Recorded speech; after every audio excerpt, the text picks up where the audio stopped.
Okay, so now we are talking about roots of polynomials. So what does the term roots mean? Intercept.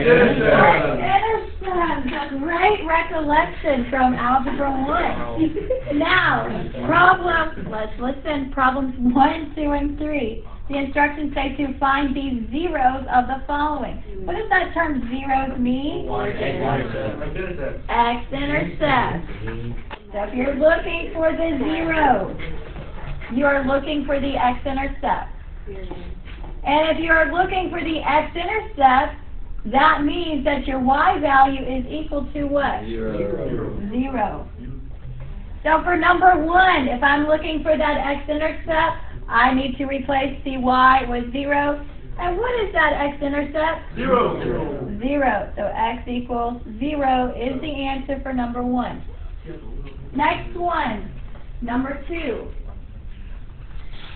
Now, if I'm looking for that 0, what number do I put for y? 0. Solve that equation for x. And when you subtract 4 to both sides, that solution would be what? -4. So x equals -4. Next one, number 3. If I'm looking for the 0, what number do I put for y? 0. What type of equation is this? Quadratic. So to solve that quadratic, instead of doing quadratic formula, what could I do here? Factor it. So put your 2 sets of parentheses, and I know x times x gives me the x squared. And what 2 numbers multiply to 1 and add to 2? 1. Now, use the zero product property. The zero product property says if you're multiplying and the answer is 0, that means one or both of those have to equal 0. So set your factors equal to 0. So x plus 1, set it equal to 0. X plus 1, set it equal to 0. Do I really need to solve the same equation twice? No. No. So we really only have to do it one time. And subtract 1 to both sides, and we get x is equal to? -1. Now this is called a double root, because actually with quadratics, typically there's going to be 2 solutions, and we got the solution that was actually the same for both. So x equals -1, this one would also be x equals -1. So technically we got the answer twice, so we call it a double root. Does that mean it's the vertex? FYI. Huh? Does that mean that's the vertex? Does that mean that it's the vertex? The vertex would be at -1, 0 for that one, yes. Next one. Yeah, so that vertex is actually going to be on the x-axis. Now the next part we have is polynomial form. The polynomial form is when you have no parentheses. You have all of your terms being added or subtracted. Now, polynomial form is going to be very similar to standard form, where you put the highest power first. So notice we have x to the nth power, and then it's going to decrease by 1 degree each time. So you'll start with the highest, and then go to the lowest power. The very last term should be your constant. So C stands for the constant. Now, for the next problems, it says to use the roots to write the equation in factor form and polynomial form. Now, let me go back for just a second.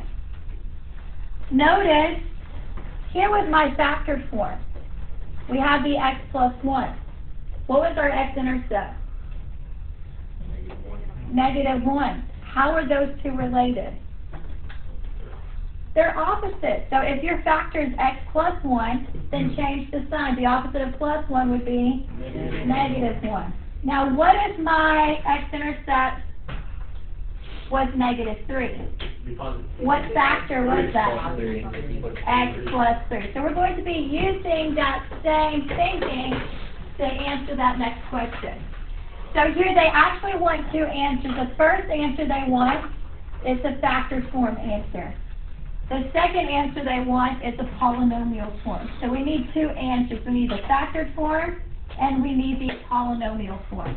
So we're going to start with the factored form. And it's going to be an equation, so we start with f of x and then the equal sign.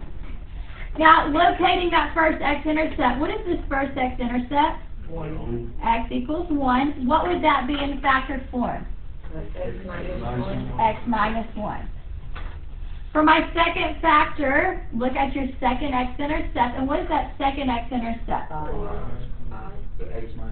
5. So in factored form, that would be x minus 5. So that's the first answer they were looking for. The first answer was looking for the factored form. The second answer is the polynomial form. So the polynomial form does not contain any parentheses. So you need to go ahead and multiply your factors together to get it into polynomial form. So to multiply two binomials, you'll have to FOIL or double distribute. So that would be x times x is X squared. x squared. When you multiply the outers, you get negative 5x. The inners would be negative 1x. So negative 5x and negative 1x gives us negative 6x. Multiply the last terms, and negative 1 times negative 5 gives us positive 5. So make sure you have those answers. You need the factored form answer as well as the polynomial form answer. And again, polynomial form starts with the highest degree, and then it decreases each degree, and then the last one, or the last term, is going to be your constant. Next one, number 5. Okay, starting with this x-intercept. What is that x-intercept? Negative 3. What is the next x-intercept? 2. And what is the next one? 4. Okay, so for that first answer, the first answer needs to be our factored form answer. So starting with that first x-intercept, for negative 3, what would be the factor form? X plus 3. X plus 3.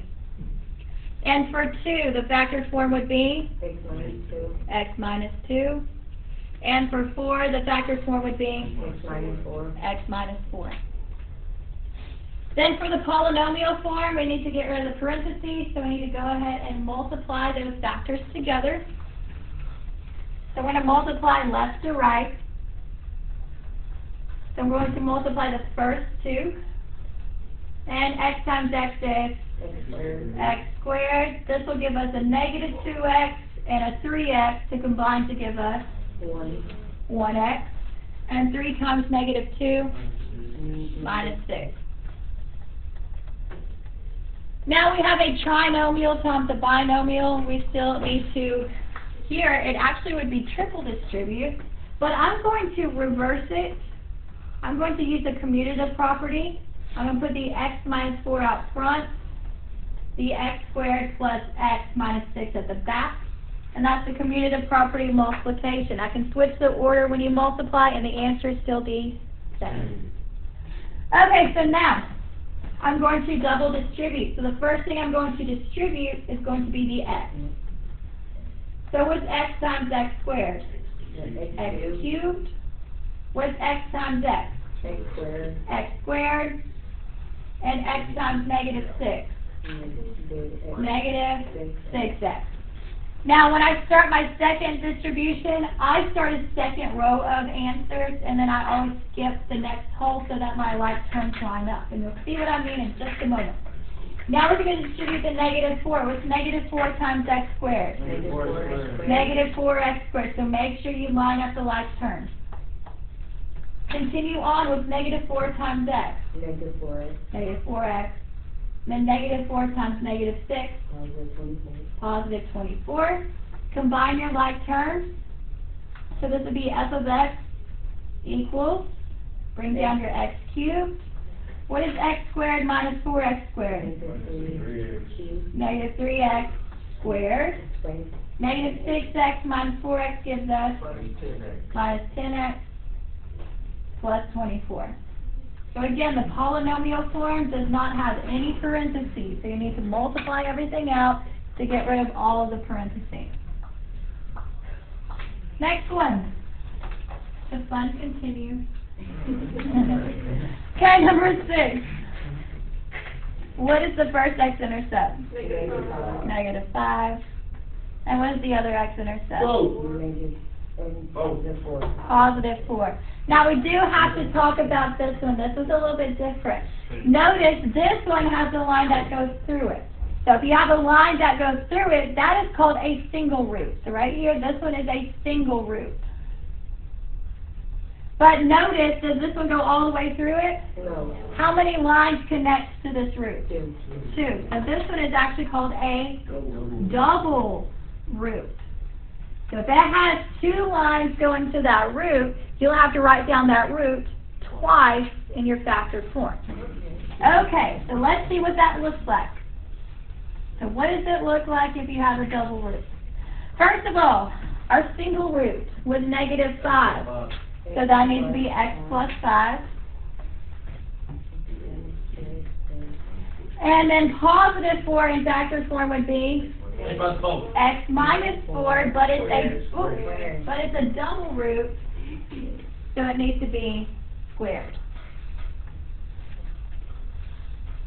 I'm going to go ahead and take care of that exponent first. I'm going to bring down the x plus 5. And I'm going to do the shortcut. Square the first term. What do you get? X squared. Multiply these and double it. That gives you minus 8x. And when you square the -4, that gives us 16. Is that in polynomial form? No. No. I need to multiply again. So distribute the x. What's x times x squared? X cubed.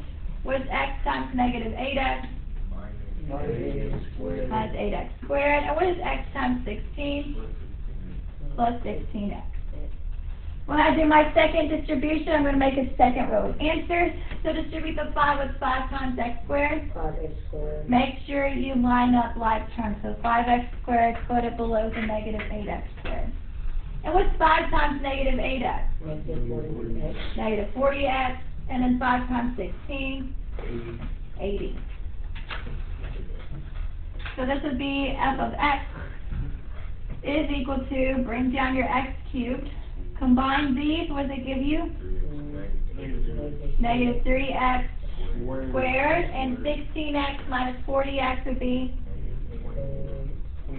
-24x plus 80. We made it to the end of that one. One more, number 7. I want you to do number 7. So I want you to get number 7 in factored form, then get it in polynomial form. Okay, our x-intercept. So we have an x-intercept at -2. We have one at -1. At x equals +1. And x equals +4. So step 1, we need the factored form answer. So for -2, what was the factored form? X plus 2. For -1, the factored form is x plus 1. And for 1, the factored form is x minus 1. And then for 4, it's x minus 4. Okay, now for the polynomial form. I'm going to multiply the first 2. X times x is x squared. This will give us a 1x and a 2x to give us 3x, and 2 times 1 is 2. Now multiplying those last 2, x times x is x squared. This gives us a -4x and a -1x to give us -5x, and -1 times -4 is +4. Okay, this one, we'll have to triple distribute. So start by distributing the x squared. What's x squared times x squared? 4x. X to the 4. X squared times -5x. -5x cubed. And x squared times 4. 4x squared. So plus 4x squared. Distribute the 3x. What's 3x times x squared? 3x cubed. 3x cubed. Make sure those left terms line up vertically. What's 3x times -5x? -15x squared. -15x squared. And 3x times 4? Plus 12x. Plus 12x. Now, distribute the 2. 2 times x squared. 2x squared. 2x squared. 2 times -5x. -10x. -10x. And 2 times 4? Plus 8. Plus 8. Combine your like terms. So this would be f of x equals x to the 4th minus 2x cubed minus 2x cubed minus 9x squared minus 9x squared plus 2x plus 2x plus 8 8. más 8.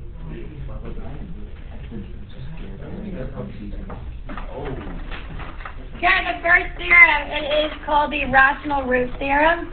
And the rational root theorem just tells us all of the possible x-intercepts your polynomial can have.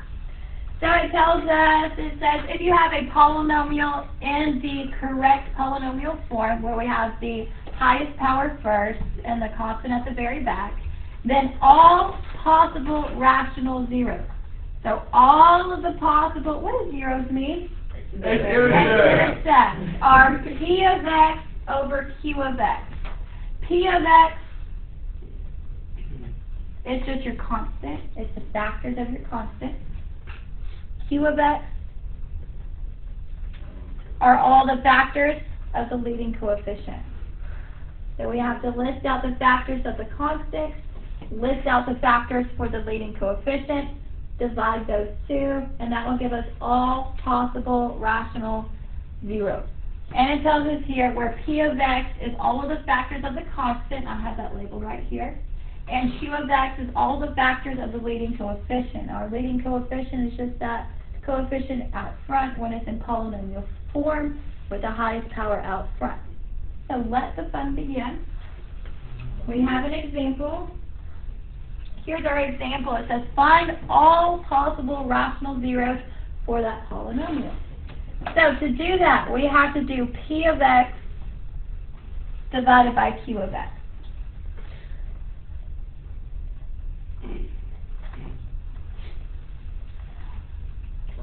P of x is all of the factors of your constant. So what is our constant?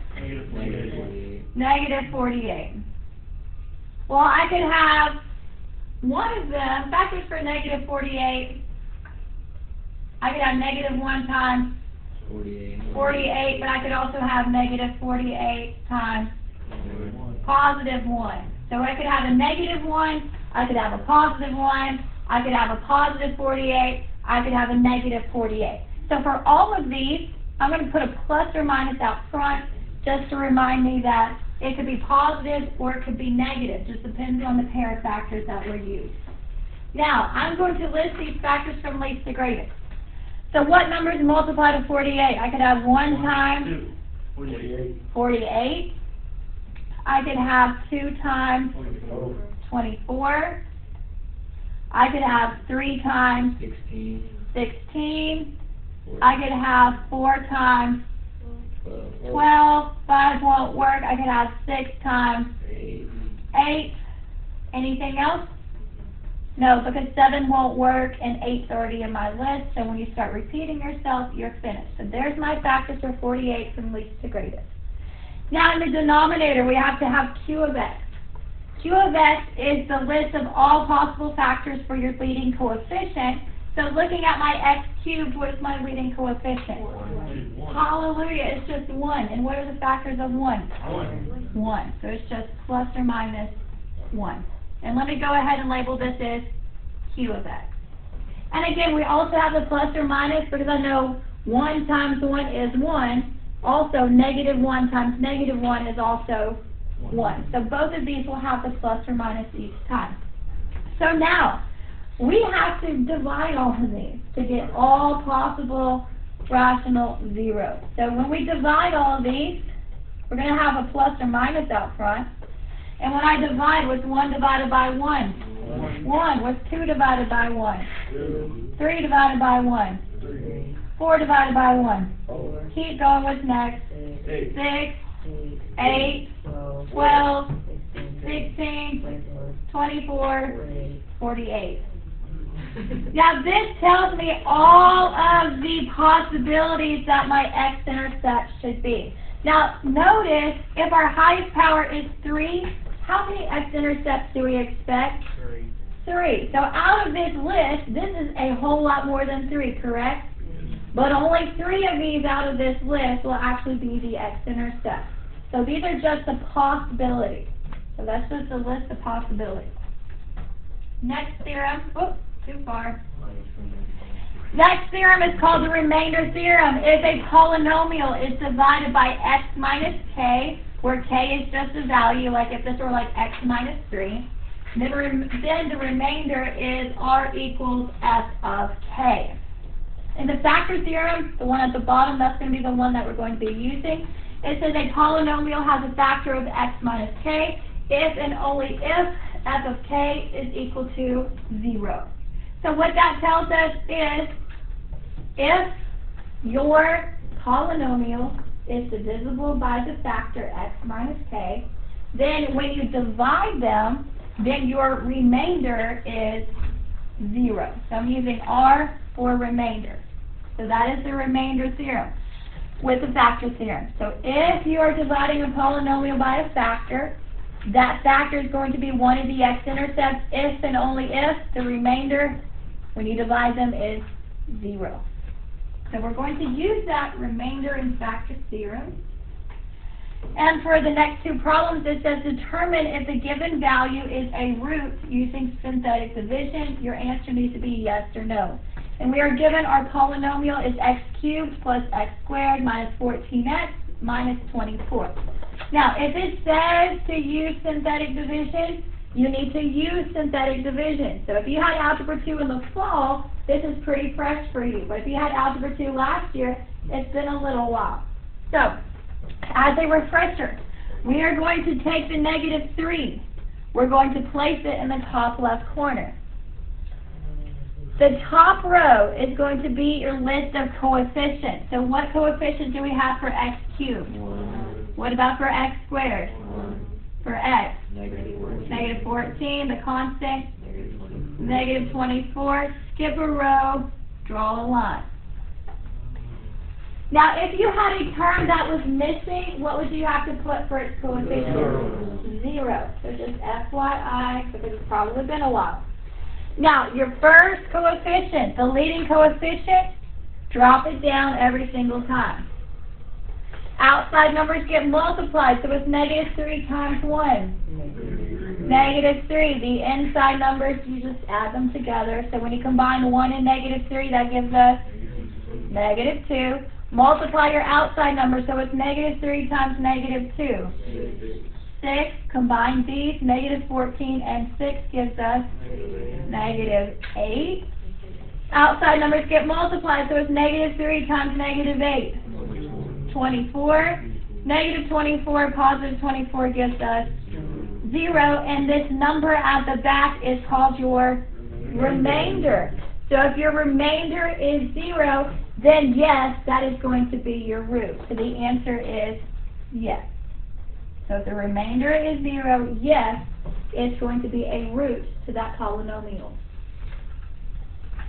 Number 10, same process. We're still doing the synthetic division. What number goes in the corner? Negative 2.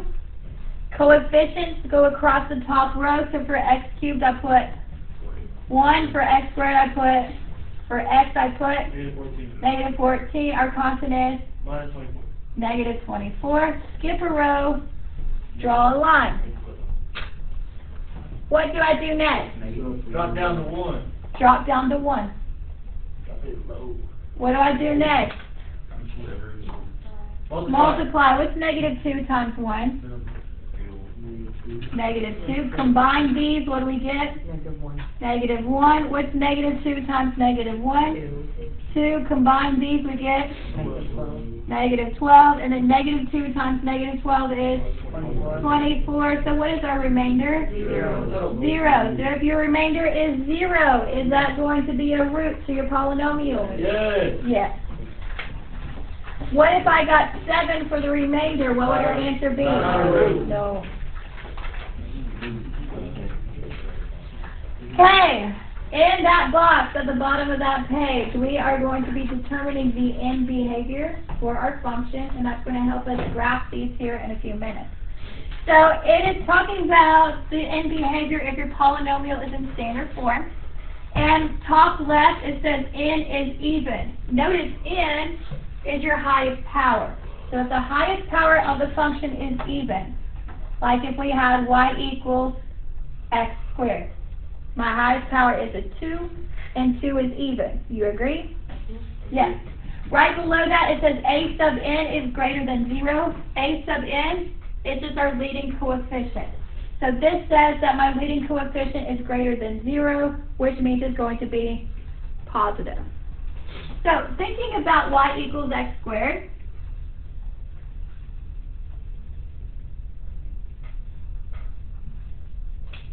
there's a picture. And what we're looking at, we're just looking at the end behavior. So we're looking at the arrows. Well, what do you notice about both of these arrows? They're They going keep up. going. They both point up. So that's what this is telling you, that if the highest power is even, and it's a positive a value, then both arrows are going to point up. Over here to the right, it says n is even, so I'm still going to use y equals x squared. But this time it's telling me that the a value is odd. It has to be less than 0. So now, what if it was y equals negative x squared? They're both going down. Yeah, they're both going to go down.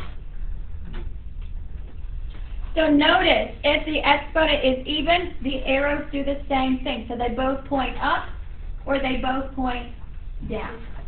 So that's the case if the highest power is even. Right below that, what if the highest power is odd? So odd, let's see, this would be y equals x cubed. I'm not going to write with my finger, it looks terrible. So y equals x cubed. And this one, the a value is also positive. And for that cubic, what do you notice about the left arm? Keep going down. Points down, and the right arm points up. So that's notated over here. And for that last one, n is odd, so I'm still going to use y equals x cubed. So my highest power is odd. But this time my a value is what? Negative. So if the a value is negative, it reflects over the x-axis.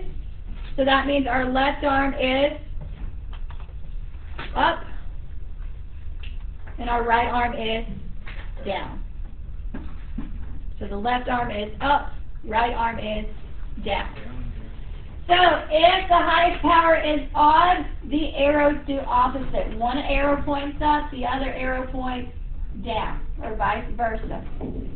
So if it's even, the arrows do the exact same thing. So they both point up, or they both point down. But if it's odd, the arrows do the opposite. One of them points up, the other one points down. So now we're going to combine everything that we've just done. It tells us we need to find the roots of each polynomial by using synthetic division. So if you're not using synthetic division, you're not going to get credit. So if you're using a calculator, you won't get credit. So make sure you do synthetic division. We're doing the work by hand. It says write your factor form. You need to draw a graph. No calculator needed. So we're doing all of this without the calculator. You need to make sure that for our test next Thursday, you can do all this without a calculator. Okay, so the fun begins. Looking at number 11, how many x-intercepts do I expect to have? 2, because the highest power is 2. So let's get started. First thing we have to do is start with the rational root theorem. We need to find all the possible x-intercepts that we could have. So that is our p of x over q of x. The p of x is negative 2, that's right. So what are the factors for negative 2? Negative 1. 1 and 1, 2. Q of x is your leading coefficient, which would be 3, and the factors for 3 would be 1 and 3. So if I divide those out, I'm going to put all the possibilities down here. What's 1 divided by 1? 1. What's 2 divided by 1? 2. What is 1 divided by 3? 1/3. 1/3. And 2 divided by 3 would be 2/3. Next thing we're going to do, we are going to take these possible roots, and we are going to do the remainder theorem with the factor theorem. So if I substitute these roots in, if it's going to be a valid root, my answer should be 0. So let's test it to see. So I'm going to start with positive 1.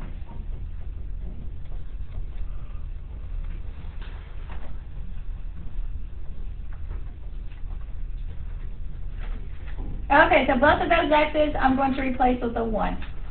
I know 1 squared is 1, so 3 times 1 is 3 plus 5 minus 2. Does that give me 0? No. So a positive 1 doesn't work. Try negative 1. We're just substituting it in, and if it gives us 0, then it's going to be our root that we'll use for synthetic division. So positive 1 didn't work. Now I'm going to try negative 1. So what's negative 1 squared? 3 times 1. 5 times negative 1. Minus 5 minus 2. Does that give us 0? No. So I'm going to mark out the 1. We tried positive 1. We tried negative 1. Neither one of those worked. So what number could I try next? 2. Let's try positive 2. 2 squared is 4. 3 times 4. 12. 5 times 2. 10. So 12 plus 10 minus 2, does that give us 0? No. No. So if positive 2 didn't work, what could I try next? Negative 2. Negative 2. And I hope it's negative 2 so I don't have to do fractions with this. What's negative 2 squared? 3 times 4. 12. What's 5 times negative 2? Negative 10. Minus 10 and then minus 2. That equals 0. Finally, we found the number to use for synthetic division. And what number did we substitute in? Negative 2. So negative 2 is going to be the value that we put in to our synthetic division. Can't you have more than one of those work though? Yeah, probably 3 of these will work. But Oh. I just didn't, I was trying to avoid putting fractions. We only and have dealing to with find that. one of them. You only have to have 1 to start, okay? So find 1 and then start with that. Now, coefficients across the top row. So what do I put for x squared? 3. What do I put for x? 5. And then negative 2. Actually, this wasn't a cubic. This was a quadratic. So only 2 would work. Drop down your 3. What's negative 2 times 3? Negative 6 was 5 minus 6. Negative 1 was negative 2 times negative 1. 2, and negative 2 plus 2 is 0. Now, we can write our answer in factor form. So this would be f of x equals. Now, this is the most common mistake. Students forget to take their root and write it as a factor. So if my root was negative 2, I need to make sure I have x plus 2 over here. And your other factor will come from the bottom row of your synthetic division. You're going to drop it a degree. So if I started with x squared, this would be x to the first. So my last factor comes from that bottom row. So it's 3x minus 1. So there's my factor form. Now I need my x-intercept. So looking at that first factor for x plus 2, that x-intercept is? Negative 2. And what is the second x-intercept? 1/3. Change the sign, so that would be 1/3. Now we're ready to start graphing. So this is just a rough sketch. I see I have an x-intercept at negative 2.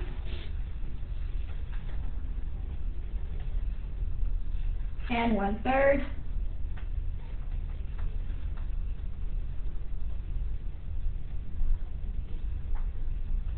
And let's go ahead and put the y-intercept in there. So the y-intercept is just your c value, so what's our y-intercept? Negative 2.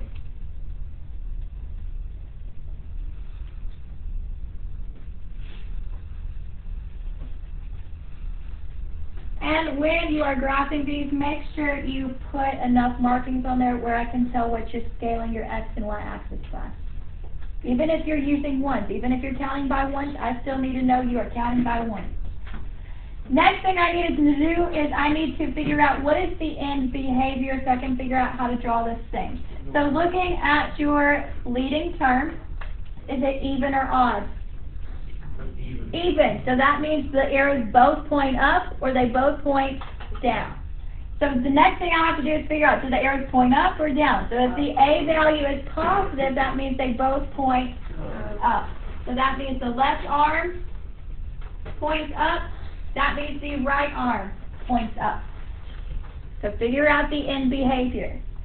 Now, we need to go ahead and connect those points to make our graph. Now, do we know where the vertex is? No, we could do the negative b over 2a to find it, but we're not going to do that. We're just going to roughly try to make a sketch. So do I know exactly how far to go down? No. So just go down and then start curving back to your y-intercept, and then you'll curve back up through the last x-intercept, and that right arm needs to point up. Now today, we don't know where this minimum value is. Tomorrow we will actually calculate it on the calculator. But for our purposes today, we just know at some point it's going to turn back up so that the right arm can point up. So that's the rough sketch. Number 12. First thing we have to do is we have to figure out a root to use for the synthetic division. And we need to do the P of x over Q of x. Now, how many roots would we expect to see? 3, because it's cubic. So P of x, what is P of x? 6. What are the factors of 6? 1, 3, 2, 3, and 6. 3, and 6. I have 1 times 6. I have 2 times 3. What is Q of x? 2. 2. So the factors of 2 are 1 and 2. So down here I'm going to list all of the possible factors. Not all the possible factors, all the possible roots. 1 divided by 1 is 1. 2 divided by 1 is 2. 3 divided by 1 is 3. 6 divided by 1 is 6. Now divide them by 2. 1 divided by 2 would be 1/2. 2 divided by 2 is 1. I already have that. 3 divided by 2, 3 over 2. And 6 divided by 2 is 3. And I already have 3 in the list. Now, start substituting. So we need to figure out which one of these gives us 0 when we substitute in.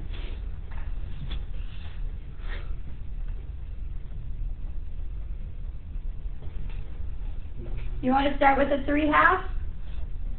No. Where do you want to start? 1. Okay, let's start with a positive 1. So 1 here, 1 here, 1 here. So 1 cubed is 1. So 2 times 1 is 2 plus 1 minus 13 plus 6. Does that give us 0? No. So if positive 1 didn't work, what do I need to try next? Try negative 1. What's negative 1 cubed? And what's 2 times negative 1? Negative 2. And when I square negative 1, that gives me positive 1. And negative 13 times negative 1 plus 13 plus 6. Does that give me 0? No. So let me go ahead and mark out 1. So if 1 doesn't work, what do I try next? 2.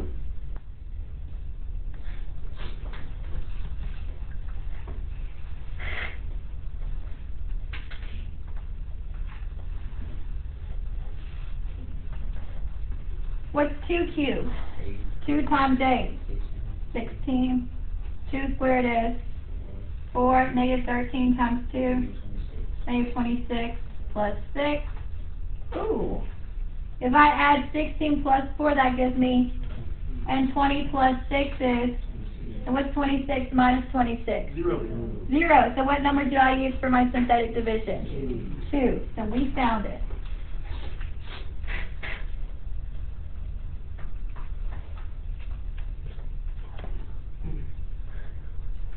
And for the top row, what do I put for x cubed? 2. What do I put for x squared? 1. Negative 13.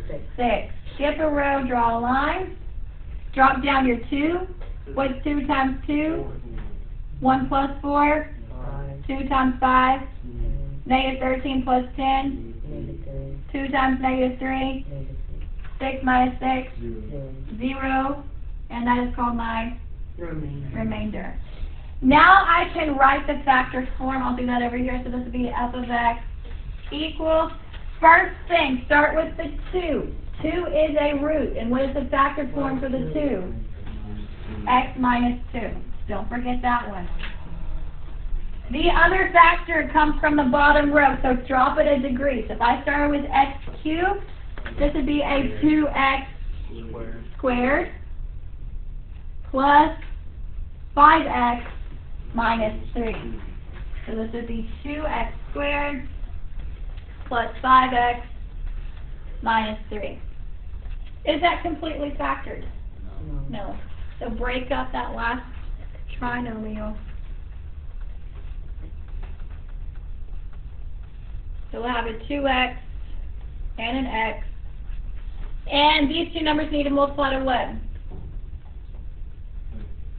-3. So I could have a -1, +3, +1, -3, -3, +1, +3, -1. Which pair is it?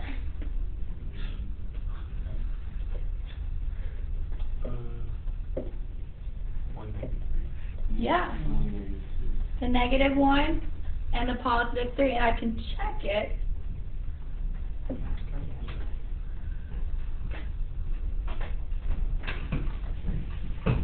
So if I multiply these two, it gives me 6x minus 1x gives me the 5x. So you can check it. So that's guess and check. Okay, so there is our factored form. Our x-intercept. What is that first x-intercept? 2. What is the second one? 1/2. The last one? -3. Now we're ready to start sketching it.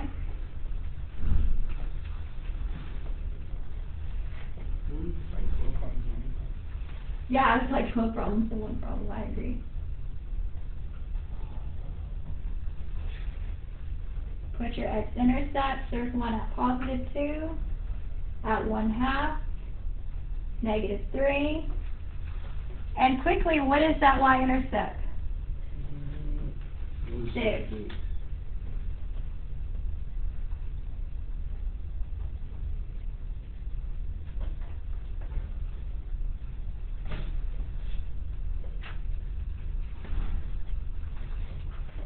Plot your x-intercept, plot your y-intercept. Then you have to determine the end behavior, so look at your leading term. Is it even or odd? 3 is odd, right?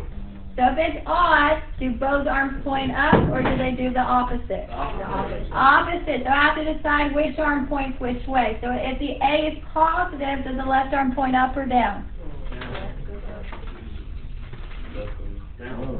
Left arm is down. Left arm is down.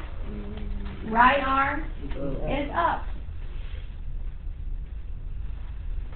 So once you have your end arms put together, squiggle through your x-intercept. So this arm that's pointing down is going to come up through -3. It's going to keep going up. Eventually it's going to hit that y-intercept. Then it's going to have to come back down to go through the x-intercept at 1/2.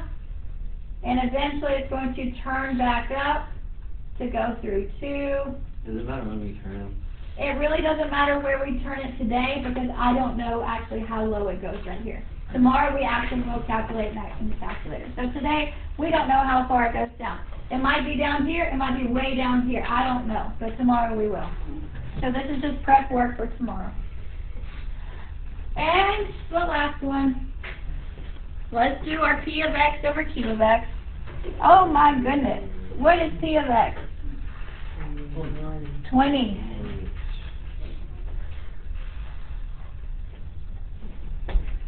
Factors of 20, I could have 1 and 20,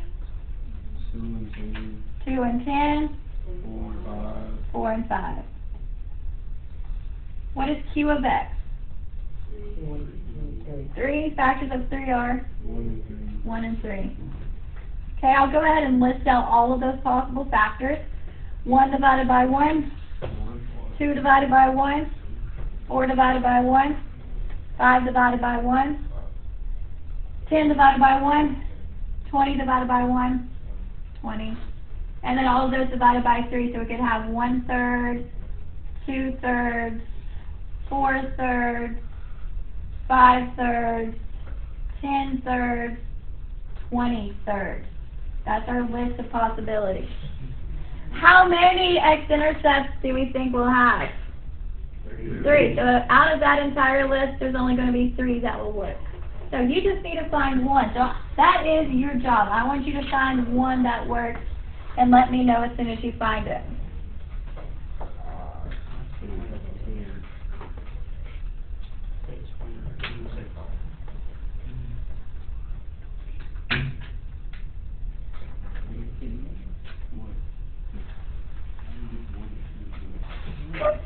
Okay, try -2. So -2, -2, -2. What's -2 cubed? What's 3 times -8? 24. -24. What's -2 squared? 4. And what's 17 times 4? 68. 68. What's 32 times -2? -64 plus 20. Let's see for the negative. -24 and -64 gives me -88. For the positive, 68 plus 20 gives me 88. So -88, positive 88 gives us 0. So what number do we need to use for that synthetic division? -2. So -2 goes in the corner. What do I put for x cubed? 3 for x squared. 17, then the 32, then the 20. Drop down the 3. What's -2 times 3? 17 minus 6. -2 times 11. -22. What's 32 minus 22? 10. What's -2 times 10? -20, and 20 minus 20 is 0. Now we're ready to start getting it in factor form, so this would be alphabet equals -2 in factor form would be x plus 2.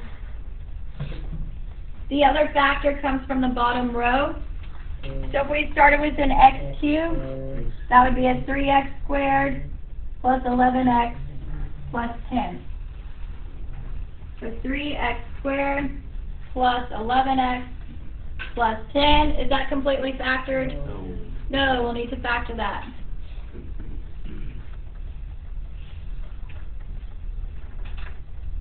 We'll have a 3x and an x.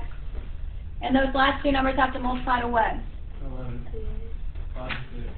The 10. It has to multiply to 10. So we're going to have 1 and 10, 2 and 5.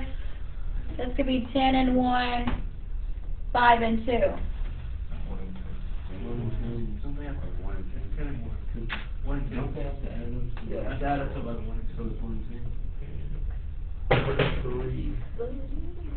No, it's 5 and 6. No, is it? Yeah, add up to 30? Yeah, I thought it had If I check the 5 and the 2, notice these give me 5x, these give me 6x. So 6x plus 5x does give me the 11x.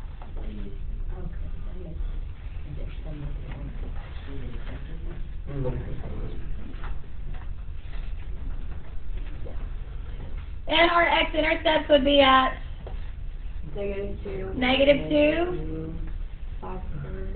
Wait, 3/3. -5/3, and oh, -2. What is -2 called? A double root.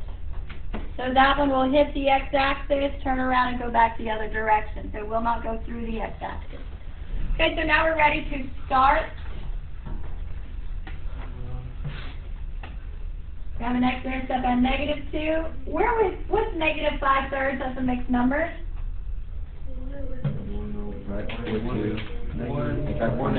-1 and 2/3. So that would be between what two numbers? 1 and 2. 1 and 2 is over Negative here. 1, negative 2. Negative 1, negative 2. So we'll have an x-intercept at negative 2 is a double root, and then negative 1 and 2/3. And what is our y-intercept? Our c value is 20. So to get to 20, I'm going to count by 5. So here's 5, 10, 15, 20.